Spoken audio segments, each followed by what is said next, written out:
Eksperti i kriminalistikës Ervin Karamuço deklaroi se ndalimi i 4 zyrtarëve nga Maqedonia e Veriut për të hyrë në Shqipëri është bërë për shkak të dyshimeve për ekstremizëm. Në emisionin Real Story në ABC News, ai u shpreh se po hetohet pista që këta persona kanë marrë financime të dyshimta nga lindja e mesme për të mbështetur aktivitetet dhe protestat në vendin ton. Sipas tij, parat depozitohen në disa shoqata në Maqedoninë e Veriut. Po për njërin prej tyre dyshohet që merr financime nga disa vende jo mike me Shqipërinë për të aktivizuar element ekstremist në Maqedoninë e Veriut, element ekstremist të cilët kanë ardhur dhe kanë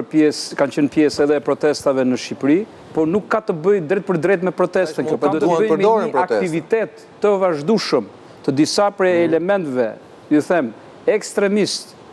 fetar në Maqedoninë e Veriut, të financuar nga parat të dyshimta, nga lindja e mesme, ju them, nga vende jo mike, dhe depozitohen në disa prej shoqatave dhe pastaj pse jo organizatave politike në Maqedoninë e Veriut, gjoja për të përhapur pse jo politik islame në disa prej parlamenteve të vendeve të Ballkanit Perëndimor, dhe janë një rrezik real i cili është përmendur së fundi dhe nga një raport i Departamentit Shtetit Bashkuar të Amerikës. Karamuço vuri në dukje faktin se në Maqedoninë e Veriut ka frymërrejtje ndaj shqiptarëve. Ai tregoi se ambasadori shqiptar në Shkup ka qenë në shënjestër të sulmeve huligane. Përpara disa javësh ambasadori ton ka dashur të hyjë në banesë, nuk e di për çfarë arsye, mbase për veprime huligane duke i helmuar fillimisht qenin, i kanë shkatruar me veprime po huligane dhe të dhunshme makinën e ambasadës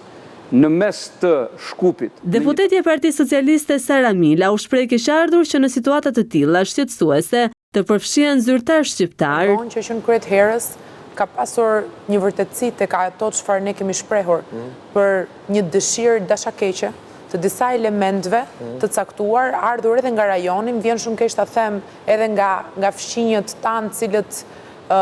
do duhet ishin vëllezër dhe motra tanë edhe politikisht, jo vetëm për arsye tjera, dhe